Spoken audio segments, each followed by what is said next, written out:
حضرت مرزا مظہر جانے جانا فرماتے ہیں کہ بارش ہوئی تھی تازی تازی، دلی میں تازی تازی بارش ہوئی تھی.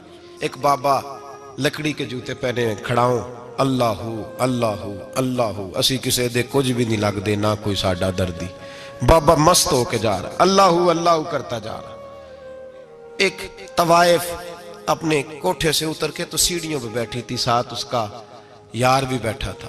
بابا اپنی مستی میں جا رہا، تو بابا جی کے پیروں سے کچھ مٹی اڑی تو اس عورت کے کپڑوں پہ پڑ گئی. پرواہ نہیں، بزرگ گزر رہے. وہ یار اس کا دوڑا ہوا آیا، اس نے آ کے تھپڑ مارا. کا خیال نہیں سارے اس کے کپڑے آلودہ کر دیے، تو کدھر تیرا دماغ نہیں ٹھیک؟ بابے نے نظر اٹھائی، کہا بیٹے میں نے دیکھا نہیں، چل اللہ تیرا بھلا کرے، تو نے بدلہ لے لیا. بابا جی چپ کر کے وَإِذَا خَاطَبَهُمُ الْجَاهِلُونَ قَالُوا السَّلَامَ، چپ کر کے گزر گئے. ٹھنڈ کا موسم تھا، بارش تازہ ہوئی تھی، حلوائی دودھ کاڑ رہا تھا. اس نے بٹھایا بابا جی کو پھٹے پہ، پیالہ پکڑا، دوڑ کے آگے بڑھا. بزرگ آ گئے، آئیے بیٹھیے. دودھ کا گرم گرم پیالہ شکر ڈال کے دیا. بابا جی نے دودھ پیا، پھر نظر جھکی، پھر رنگ بدلا. کہنے لگے مالک تو کتنا بے نیاز ہے، کہیں تھپڑ مرواتا ہے، کہیں دودھ پلاتا ہے. تیری بے نیازی ہے نا، ادھر تھپڑ مروایا، یہاں دودھ پلایا، تو ہی جانتا ہے تیرے رنگ کیا ہے. ابھی بابا وہیں بیٹھا تھا، دوڑے آئے پیچھے سے لوگ، شور ہوا. بابے کو دبوچ کے وہاں لے گئے جہاں اس نوجوان نے تھپڑ مارا تھا. کہا تو اللہ کا بندہ ہے، اللہ کے بندے بد دعا تو نہیں دیتے. ہوا کیا؟ کہا تو نے بد دعا دی ہے؟ کہا نہیں دی، بات بتاؤ. کہنے لگے اس نے تجھے تھپڑ مارا ہے، چھت پہ چڑھا ہے، پیر پھسلا ہے، گردن کے بل گرا ہے، منکا ٹوٹ گیا، مر گیا ہے، تو نے بد دعا دی ہے. بابا جی کہنے لگے یار میں نے تو دوسرا لفظ بھی نہیں کہا، بھلا ہو کہہ کے گزرا ہوں، میں نے نہیں بد دعا دی. کہا تو نے دی ہے تبھی تو مر گیا. کہا نہیں دی. کہا بابا تو بزرگ آدمی ہے، سچ بول. تو بابا جی کہنے لگے سچ سنو. پھر میں آ رہا تھا، میرے پیروں سے مٹی اڑی، اس کے یار کے کپڑوں پہ پڑی، اسے برا لگا، اس نے مجھے مارا.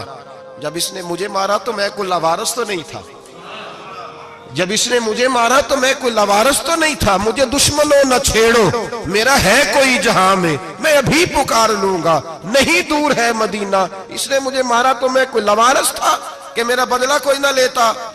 اس نے مجھے مارا ہے تو میرے یار کو برا لگا تو اس نے اسے مار دیا ہے، میری تو غلطی کوئی نہیں. یاروں کا جھگڑا ہے، یہ تو دوستوں کا جھگڑا ہے، یہ تو یاروں کا جھگڑا ہے، کوئی غلطی نہیں میری، کوئی غلطی نہیں. خش خش جنہ قدر نہیں میرا، اے میرے صاحب نو وڈیاں، میں تے گلیاں دا روڑا کوڑا، میں گلیاں دا روڑا کوڑا.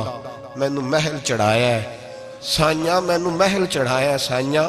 فرمایا اس نے مجھے لاوارث سمجھا تھا کہ تھپڑ مار کے گزر جائے، میرا کوئی پوچھے گا ہی نہیں. میرے رسول پاک علیہ السلام کے بارے میں رب فرماتا ہے ابھی میں تو تیرے ہوتے ہوئے کافر کو سزا نہیں دیتا کہ تو موجود ہے. یاد رکھیں حضرت فضیل بن عیاض فرماتے ہیں ایک جوان تھا، مسجد میں آیا، لوگوں سے کہنے لگا روٹی کھلاؤ.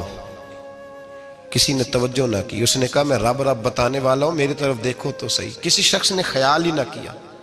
پھر اس نے کہا یار تھوڑا سوچو. نمازیوں سے کہا، اہل علاقہ سے کہا، انہوں نے کہا تیری طرح کے بڑے درویش دیکھیں.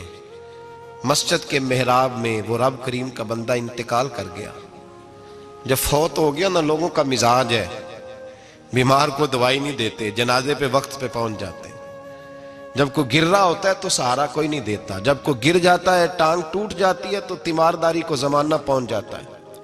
اور بزرگ وہ نوجوان اللہ کا نیک بندہ مسجد کے محراب میں فوت ہو گیا. حضرت فضیل ابن عیاض کہتے ہیں امام صاحب نے اعلان کیا چندہ دو، کوئی لاوارث فوت ہو گیا، کفن دینا. چندہ کٹھا ہوا، کفن خریدا، جنازہ پڑا. عشاء کے بعد دفن کر کے آئے. فجر کی نماز کے لیے جب امام اور مؤذن مسجد میں آئے تو چیخیں مارنے لگے، تڑپنے لگے. دور دور تک آوازیں پھیل گئی، دنیا دوڑی آئی. کیا ہوا؟ کہنے لگے وہ جو تم نے کفن پہنایا تھا وہ یہاں پڑا ہوا ہے، اور دیکھو کفن پہ تحریر لکھی ہے. تحریر کیا ہے؟ عرش کے مالک نے فرمایا میرے دوست نے روٹی مانگی تم نے دی نہیں، اس نے تمہیں میرے قریب کرنے کے لیے اپنی طرف توجہ کرائی، تم نے کی نہیں. اور میرا یار تمہارے کفن کا محتاج تھا، سنبھال کے رکھو اپنا کفن، میں نے اسے جنت کا لباس عطا فرما دیا، سنبھال کے رکھو. یہ کوئی لاوارثوں کا ٹولہ ہے؟ یاد رکھیں جو وارث والے ہیں، وارث والے ان کا رنگ اور ہے، جو ماننے والے ہیں ان کا مزاج اور ہے۔ اپنی زندگی لوارثوں کی طرح نہیں گزارے، تھوڑا سا ادھر گیا تھا تو پھر تھوڑا سا ادھر گیا تھا تو تھوڑا سا، یہ کیا بات ہوئی، یہ کیا بات ہوئی؟ اپنے آپ کو، اپنی نسبت کو، اپنے عقیدے کو مضبوط رکھیں۔ 1 انچ کے لیے اعلیٰ حضرت فاضل بریلوی رحمت اللہ علیہ کے مکان کی دیوار گر گئی، ایک کونا مکان کا، آپ جانتے ہیں پرانی دیواریں چھوٹی ہوتی تھی اور بارشوں میں اکثر گھروں کی دیواریں گری ہوئی ہوتی تھی، ایک سائیڈ کی دیوار گر گئی تو اس کونے میں ہندوؤں کا گھر تھا۔ اب مستری صاحب رات کو آئے، ان سے بات ہوئی تو کہنے لگے سویرے کام شروع کروں گا۔ کہا 1-2 صاحب نے کہ ہندوؤں کا گھر ساتھ ہے اور وہ دشمن بھی بڑے زیادہ ہیں، تو رات کو ہی ہو جائے۔ کہنے لگا جی نہیں، میری مجبوری ہے، مزدور کہاں سے لاؤں گا، بڑے معاملات ہیں، سویرے شروع ہوگی۔ اب رات کو مولانا ظفر الدین بہاری علیہ رحمہ کہتے ہیں بچے مدرسے کے، باقی سارے لوگ، سب کو جمع کیا گیا، چونکہ اس طرف سے تھوڑا خطرہ تھا ہندوؤں کی جانب سے۔ کہا جناب یہ بڑے دشمن ہیں اسلام کے، تو اس طرح کرو کہ 2-3 بچوں کی ڈیوٹی لگائیں یا کچھ لوگوں کی یہاں رات کو پہرا دیا جائے، ٹھنڈ بھی بڑی زیادہ تھی، کھڑا ہونا بھی مشکل تھا۔ اعلیٰ حضرت رحمت اللہ علیہ عشاء کی نماز کے بعد جلدی حجرہ خاص میں تشریف لے جاتے تھے۔ اس رات جب دیکھا نا باہر شور ہو رہا ہے تو اسی طرح سر پہ ایک رومال لپیٹا تو باہر آ گئے، کہنے لگے کیا شور ہے؟ کہا حضور سردی ذرا زیادہ ہے تو یہاں کسی کی ڈیوٹی لگانی ہے پہرے کی۔ 2 منٹ خاموش رہے، پھر فرمانے لگے کوئی ضرورت نہیں، جاؤ سو جاؤ سارے جا کے، کوئی ضرورت نہیں، جاؤ اپنے اپنے گھروں کو، کوئی حاجت نہیں، پہنچ جاؤ۔ کہا حضور مہربانی کرے، وہ طے ہونے لگا تھا۔ فرمایا میری وجہ سے کیوں کوئی ساری رات بیدار رہے، جاؤ تمہیں کہا نا آرام کرو۔ لوگ سو گئے۔ صبح فجر کی نماز پڑھ کے اعلیٰ حضرت رحمت اللہ تعالی علیہ جب سیڑھیاں اتر رہے تھے رضا مسجد کی، تو وہ جس ہندو کی جانب سے زیادہ خطرہ تھا وہ سیڑھیوں پہ بیٹھا تھا، مسجد کی سیڑھیوں پہ۔ سب لوگوں کی توجہ ہو گئی، کہنے لگا مولانا میں کلمہ پڑھنے آیا ہوں، مجھے کلمہ پڑھا کے مسلمان کر دو، میں کلمہ پڑھنے آیا ہوں، مسلمان کریں۔ لوگوں کی توجہ، اعلیٰ فرمانے لگے نہیں ابھی تو انتظار کر، تھوڑی دیر کے اچھی طرح سوچ لے، جذباتی فیصلہ نہ کر، یہ تو آ رہا ہے۔ یہ کہہ کے جب 2 سیڑھیاں نیچے اترے اس کے پاس سے تو اس نے پیر تھام لیے، کہنے لگا اب ایسے تو نہ کرو، رونے لگا۔ اعلیٰ حضرت رحمت اللہ نے کلمہ پڑھایا، کچھ باتوں کی نصیحت فرمائی، تشریف لے گئے۔ گھیرنے والے گھیر کے بیٹھ گئے، کہنے لگے ہمیں بھی بتا بدلہ کیسے ہے۔ کہنے لگا دیوار گر گئی، آدھی رات کے وقت، آدھی رات تک انتظار کرتا رہا، پہرے دار کوئی نہیں، تو 2 تلواریں لے کر جب میں ان کے مکان کی جانب بڑھا، میں نے کہا آج گردن کاٹوں گا اور کاٹ کر کے نکلوں گا۔ کہتا ہے جب میں قریب آیا تو 2 شیر کھڑے تھے، اوپر سے پلٹ کے آیا تو پھر کھڑے تھے، ادھر سے پلٹ کے آیا تو پھر کھڑے تھے۔ فرماتے ہیں میں 2 گھنٹے کے بعد آیا تو پھر پلٹ کے کھڑے تھے، میں پھر 1 گھنٹے کے بعد آیا، سحری کا وقت ہو گیا تو پھر پلٹ کے کھڑے تھے، اب میں ڈر کے بھاگا۔ کہتے ہیں فاضل بریلوی نے اپنی کھڑکی سے منہ باہر نکالا، کہنے لگے اور کتنا تجربہ کرے گا، مجھے تو لاوارث سمجھتا ہے، لاوارث ہوں میں، اور کتنا تجربہ کرے گا، بس کر مان جا۔ میں نے کہا حضور یہ کون ہے، مجھے بتائیے تو صحیح یہ کون ہے۔ تو کہنے لگے میں نے ساری زندگی رسول اللہ کی عظمت کا دفاع کیا ہے، ساری زندگی غوث اعظم کے نعرے لگائے ہیں، ابھی تو یہ مدد صرف غوث پاک جیلانی کی بھیجی ہوئی ہے، ابھی تو غوث اعظم کی بھیجی ہوئی مدد ہے، مولا علی ابھی پیچھے ہیں، 2 جہاں کے محبوب ابھی اس سے پیچھے ہیں، وہ تو ابھی پیچھے ہیں، پیچھے کھڑے ہیں کہ ضرورت پڑی تو ہم بھی تیار بیٹھے ہیں۔ او بھائی آج رواج ہو گیا، رواج، میں نے 2-4 دن پہلے بھی کہا تھا، لوگ کہتے ہیں نہیں کوئی نہیں ضرورت، سامنے سارا کچھ نظر آ رہا ہے۔ او خدا کے بندو یاد رکھو، نسبت ہے بڑی چیز، جانے تگو دو میں، اگر کسی کو نسبت میسر آ گئی نا، نسبت، خالی دامن ہی مل گیا، تیرے ہاتھ میں کچھ ہے تو ہونی چاہیے نا، خالی دامن ہی تجھے کسی کا میسر آ گیا تو بچ گیا۔ اپنی نسبتوں کی حفاظت کریں، ان کو مضبوط کریں، ان پر محنت کریں، ان پر توجہ رکھیں۔ یہ نسبت جو ہوتی ہے نا، نسبت، یہ دیکھیں نا ایک گتا ہے، عام کتاب کو لگا ہوا ہے تو جہاں مرضی رکھ دو، اس کی کوئی قدر نہیں، لیکن جو گتا قرآن مجید کو لگ گیا ہے اس کو بغیر وضو چھونا جائز ہے۔ ایک پٹھے پہ اینٹ بنی ہے، جو باتھ روم میں لگ گئی وہاں بغیر جوتے کے جایا نہیں جا سکتا، اور جو مسجد میں لگ گئی وہاں جوتے پہن کے جایا نہیں جا سکتا. یہ نسبت ہے بڑی چیز. اگر میسر آئے نصیب ہو اپنی نسبت کو مضبوط کر کے رکھا کریں, اس کی جولانی کا مظاہرہ کیا کریں. اس نسبت میں روز توانائی آنی چاہیے. میں آپ کو بڑی ذمہ داری کے ساتھ ایک بات بتاتا ہوں تجربے کی. ہمیں جتنا کسی نے آ کے کہا ہے نا نسبت کے خلاف, ہماری نسبت اس سے زیادہ مضبوط ہوئی. ہمیں جتنا کسی نے آ کے کہا ہے نا جی آپ کو کیا ملا, آپ کو کیا ملا, تو ہم نے اتنا کہا یار جیسے جیسے تو کہتا جاتا ہے ہماری تو نسبت میں اضافہ ہوتا جاتا ہے, ہمارا تو مزاج بدلتا جاتا ہے. روز ایک نیا پردہ کھلتا ہے, روز ایک نیا رنگ واضح ہوتا ہے, روز ایک نئی توانائی. ابھی تھوڑے دن کی بات ہے, ایک مولانا شرف الدین صاحب ہے, مفتی صاحب, میرے حضرت صاحب کے مرید ہوئے. مفتی تھے, عالم آدمی تھے, سرکار تاج الشریعہ, ہمارے شیخ سے بیعت کی. اب ہمارے حضرت صاحب کا اس وقت حال وہی ہے وَرَأَيْتَ النَّاسَ يَدْخُلُونَ فِي دِينِ اللَّهِ أَفْوَاجًا. اب فوجوں کی فوجیں لوگ آتے ہیں. ہم نے دیکھا ہے صرف خالی مرید ہونے والے باہر سینکڑوں کی تعداد میں ہزاروں لوگ بیٹھے ہیں کہ صرف بیعت اتنا کہہ دیں ہم نے قبول کیا. اس عالم میں اور جہاں حضرت صاحب کا اعلان ہو جائے کہ تشریف لا رہے ہیں وہاں لاکھوں کا مجمع جمع ہو جاتا ہے اور ایک جھلک دیکھنے کو لوگ ترستے رہتے ہیں. یہ کیفیت ہم نے دیکھی. وہ دور گزر گیا. کبھی ایسا بھی ہوتا تھا ایک میں ہوتا تھا, ایک تو ہوتا تھا, اور تیسری تنہائی ہوتی تھی. وہ دور بیت جاتا ہے, وہ لمحے کسی کسی کو نصیب آتے ہیں. حضرت کا وہ مولانا شرف الدین صاحب کہتے ہیں مرید ہوا, تو مرید ہوا مجمع میں, رسی حضرت پھینکتے ہیں یا چادر پھینکتے ہیں تو پکڑ کے مرید ہوا, تو ساتھ ساتھ اور چادریں باندھی تھی لوگوں نے پکڑی ہوئی تھی. ایک مولانا, میں جب بیعت ہو کے آیا ان کو بتایا تو مجھے کہنے لگے یار تو ایسی جگہ مرید ہو گیا جو تیری بات بھی نہ سن سکیں, جن کو تو دکھڑا بھی نہ سنا سکے, جو مصروف ہی بڑے رہتے ہیں. کہاں مرید ہو گیا تو؟ ایسے پیر کا بیعت ہوتا جہاں تو جاتا وہ تیرے پاس آتے, گفتگو ہوتی, بات چیت ہوتی.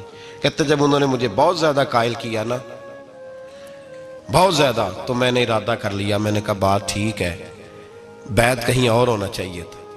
کہتے میں عشاء کے بعد سویا تو حضرت صاحب مجھے خواب میں ملے, خواب میں, اور فرمانے لگے مولانا جب آپ مرید ہوئے تھے تو آپ اس جانب بیٹھے تھے, اس کونے میں آپ تھے, اتنے لوگ آپ سے پہلے تھے, اس حال میں آپ مرید ہوئے تھے, اور جہاں تک بات چیت کرنے کی بات ہے تو آپ نے جو دل میں سوچا تھا وہ میں نے آ کے آپ کو بتا دیا ہے. پھر بھی بڑی ضرورت ہو تو میرے صاحبزادے کا نمبر لے لیں اور فون کر لیا کریں, بات ہو جایا کرے گی. کہتے ہیں یہ ابھی بات ہو ہی رہی تھی کہ میرے دروازے پہ دستک ہوئی تو میری آنکھ کھل گئی. میری آنکھ کھلی تو میں پریشان ہوں کہ نمبر تو ملا نہیں.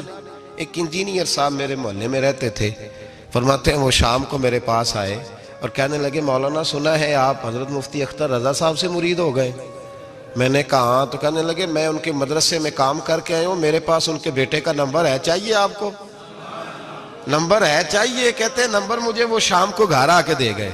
اب جب میں آستانہ نور پہ بریلی شریف ملنے کے لیے حاضر ہوا تو میرے دل میں خیال آیا, جب میں اندر گیا نا تو میرے دل میں خیال آیا حضور خواب جو آئی تھی اتنی بھی جلدی کیا ہے, ذرا ٹھہر جائیے, آپ ملے جو تھے تو صاحب نمبر بھی دے ہی جاتے. میرے دل میں خیال آیا تو السلام علیکم کے بعد حضرت کہنے لگے مولانا مجھے تو جلدی کوئی نہیں تھی, آپ کے دروازے پہ دستک ہو گئی تھی. مجھے تو کوئی جلدی نہیں تھی, آپ کا دروازہ بجنے لگا تھا, مجھے تو جلدی کوئی نہیں تھی لوٹنے کی. ہر مشکل دی کنجی یارو ہاتھ مرداں دے آئی, اور مرد نظر کرے جس ویلے مشکل رہے نہ کائی. بس لوگوں یہ یاد رکھو اور اس پہ عمل کرو, اپنی نسبتوں کو مضبوط کریں. ہمارا تو جیسے دن کا اجالا چمکتا ہے نا, چمکتا ہے دل کا اجالا, جیسے نیا دن چڑھتا ہے ہمارے لیے تو ایک نئی روشنی لے کے آتا ہے. اپنے آپ کو بیدار رکھیں. سورج اگر باہر پورا نکل آئے نا تو جو آدمی آنکھیں زور سے بند کر لے اسے کوئی شے نظر نہیں آتی. پورا سورج نکلا ہوا بھی ہو, سورج اسے نظر آئے گا جس کی اپنی آنکھیں بھی کھلی ہوں گی. تو آنکھیں نہیں کھول رہے, تو آنکھیں نہیں کھول رہے, آنکھیں, یہ شکوہ آنکھیں نہ کھولنے کا ہے. آنکھیں نہیں کھول رہے تو سورج کیسے نظر آئے گا؟ بات ذرا سخت ہے پر چلو آپ میرے عزیز ہیں, کر جاتا ہوں. ملا رومی رحمت اللہ تعالیٰ علیہ فرماتے مجھ سے ایک شخص نے کہا کہ نبی پاک صلی اللہ تعالیٰ علیہ وسلم اگر سراجم منیرہ ہے تو نظر کیوں نہیں آتے؟ تو میں نے کہا الو اگر آنکھیں بند کر لے تو اسے کوئی شے نظر نہیں آتی. آنکھیں بند کر لے تو اسے کوئی شے نظر, تو آنکھیں تو کھولنا, آنکھیں کھول. یہاں میں اپنے کمرے میں یوں پردہ آگے کر کے لائٹ بند کر کے باہر شور مچاؤں, سورج کوئی نہیں, سورج کوئی نہیں, تو مجھے کوئی بندہ کہے گا پاگل, اس طرح کر, باہر نکل, ادھر آ تجھے دکھاؤں سورج ہے کہ نہیں، تیری تو اپنی آنکھیں بند ہے۔ اقبال کہتے ہیں دل بینا بھی کر خدا سے طلب، آنکھ کا نور دل کا نور نہیں، اندر کی آنکھیں کھول، اندر اتنا اندھیرا ہے تو باہر کیسے نظر آئے گا؟ تو لوگ آنکھ ہی نہیں کھولتے، دائیں بائیں دیکھتے رہتے ہیں۔ نسبت کو مضبوط کریں۔ رب تو فرماتا ہے حبیب تو موجود ہے تو میں کافر کو بھی عذاب نہیں دیتا۔ اب یہاں خالص نسبت کا بیان ہے، خالص، یہ نہیں فرمایا کہ حبیب ان کے عمل اچھے ہیں تو میں عذاب نہیں دیتا، یہ نہیں فرمایا کہ حبیب یہاں خانہ کعبہ ہے تو میں عذاب نہیں دیتا، نسبت کی بات فرمائی، نسبت کی۔ یہ نہیں فرمایا کہ حبیب یہاں روز طواف ہوتا ہے تو عذاب نہیں دیتا، یہاں تلاوت ہوتی ہے تو فرمایا حبیب تو ہے اس لیے میں انہیں عذاب۔ مدینے میں کبھی زلزلہ نہیں آیا، پتہ ہے آپ کو؟ اس لیے نہیں آیا کہ وہاں میرے مصطفیٰ کا گنبد خضرا ہے۔ کوئی فصل وہ بیجتے نہیں، کوئی فصل بوتے نہیں، وہ کوئی فصل بھی، لیکن دنیا کی ہر شے آپ کو مدینے میں ملتی ہے۔ جو سب سے اچھا پھل کھانا چاہے اسے مدینے میں جا کے ملتا ہے، اس لیے کہ وہاں گنبد خضرا کی ہریالی موجود ہے۔ دنیا کی ہر نعمت ملتی ہے اس لیے کہ گنبد خضرا جو موجود ہے۔ تو بھائی یہ نسبتوں کی بار ہے، نسبتوں کی۔ پرانی امتوں میں جب کوئی گناہ کرتا تھا تو دروازے پہ لکھا ہوتا تھا سویرے، میرے حبیب نے دعا فرمائی مولا یہ میرے ہیں انہیں رسوا نہ کرنا، اے اللہ میرے ہیں انہیں رسوا نہ کرنا۔ تو میرے بھائی سن لو اور یاد رکھ لو، لاکھوں پاپ بھی لوگ کر کے آئیں، سویرے منہ دھو کے نکل آئیں تو عرش کا مالک رسوا نہیں کرتا، بلکہ کہتا ہے تو میرے دامن میں چھپ جا، اندر جا کے جہاں گناہ کیا ہے وہاں جا کے دل سے سچی توبہ کر لے، میں قیامت میں بھی کسی کو نہیں بتاؤں گا کہ تو نے گناہ کیا ہے۔ تو برکت کس کی ہے؟ رسول پاک کی۔ یہ برکت کس کی ہے؟ حبیب دو عالم کی صلی اللہ۔ غلامی کا رشتہ مضبوط کریں، غلامی کا، وارث والے بنے، لوارث نہ بنے۔ لوارثوں جیسی زندگی نہ گزارے، جہاں مرضی چلے گئے، جہاں مرضی چھٹیاں کار ہے، جتنے مرضی ٹائم بتائے، جو مرضی طبیعت میں آیا کرتے پھرے، پتہ ہی کوئی نہیں، حال ہی کوئی نہیں، یہ کوئی کیفیت نہیں ہے کوئی بھی۔ مجھے ایک صاحب کہنے لگے کہ ایک پیر بھائی پوچھ رہا تھا حضرت صاحب کا حال کیا ہے، میں نے آج کے بعد اس نے تجھ سے پوچھا تو بالکل نہ بتانا۔ وہ کیسا بیٹا ہے، وہ کیسا بیٹا ہے جو پڑوسیوں سے دائیں بائیں لوگوں سے حال پوچھتا ہے، اسے پتہ ہی نہیں، اسے خبر ہی نہیں، اسے تو لمحے لمحے کی خبر ہونی چاہیے، اسے تو منٹ کا پتہ ہونا چاہیے تھا۔ وہ اس نے کس طرح کی نسبت رکھی ہوئی ہے جس کو ہم سایوں سے پوچھنے پڑتا ہے ذرا پتہ کر کے بتانا حال کیا ہے۔ تو کدھر تھا بھائی، اتنی دیر ہو گئی، تو نے حال بھی کسی اور سے پتہ کرانا ہے؟ میں نے کہا اس کو کہنا آج کے بعد حال پوچھنا ہوا تو خط لکھے، میں بھی جواب لکھ دوں گا، بات ختم ہو گئی۔ جب دور دور جو رہنا ہے تو ٹھیک ہے، پھر اس طرح نہ تو خدا ہے نہ میرا عشق فرشتوں جیسا، دونوں انسان ہیں تو پھر کیوں اتنے حجابوں میں ملے؟ اور اس نے کہا تھا اب کہ ہم بچھڑے تو شاید کبھی خوابوں میں ملے، جیسے سوکھے ہوئے پھول کتابوں میں ملے۔ ایسا کام نہ کریں کہ وہ انداز ہی بدل جائے، اپنے آپ کو، اپنی نسبتوں کو مضبوط کریں۔ اللہ تبارک و تعالیٰ سے دعا اور التجا ہے کہ اللہ کریم ہمیں نسبتوں کی مضبوطی عطا فرمائے، اور اللہ تبارک و تعالیٰ ہمیں یہ توفیق دے کہ ہم سمجھ جائیں اس بات کو کہ اصل بات ہے کیا، اور اصل کی مضبوطی کتنی ضروری ہے، اصل تک پہنچنا کتنا ضروری ہے۔ اور یہ بھی یاد رکھیں، اماں جب ناراض ہوتی ہے نا، جب اماں ناراض ہوتی ہے تو کہتی ہے بس نکل جاتی، فٹافٹ نکل جاتی، دوڑ جا، کوئی تعلق نہیں۔ ابا بھی کہتا ہے آج آیا تو ٹانگیں توڑ دوں گا، حال ہی کوئی نہیں۔ اور وہی بیٹا جا کے 2 منٹ پیروں میں بیٹھتا ہے، کہتا ہے اماں تجھے پتہ ہی نہیں میں کتنی ٹینشن میں تھا۔ تو وہی اماں باہر نکل کے پہلے بڑھ کے مار رہی ہوتی ہے حد کر دوں گی، پھر وہی اماں کہتی ہے بڑا پریشان ہے بیچارہ۔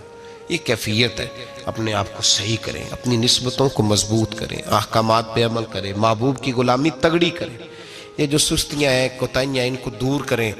زندگی کا لطف آتا ہی تب ہے جب آپ پورے طور پر اپنے آپ کو چاقو چوبند کرتے ہیں۔ اگر تھوڑا کر لیا، تھوڑا چھوڑ دیا، 1 پڑھ لی، 3 رہ گئیں، 3 پڑھ لیں، 2 رہ گئیں، یہ لطف نہیں ہے، یہ ذائقہ نہیں ہے۔ اپنے آپ کو مضبوط کریں اور پورا مضبوط کریں، پوری اپنے اندر جو ہے وہ جولانی نسبت کی پیدا کریں۔ بس یہ دعا کریں اللہ جب تک زندہ رکھے غلامی میں رکھے، اور مارے تو غلاموں جیسی موت عطا فرمائے۔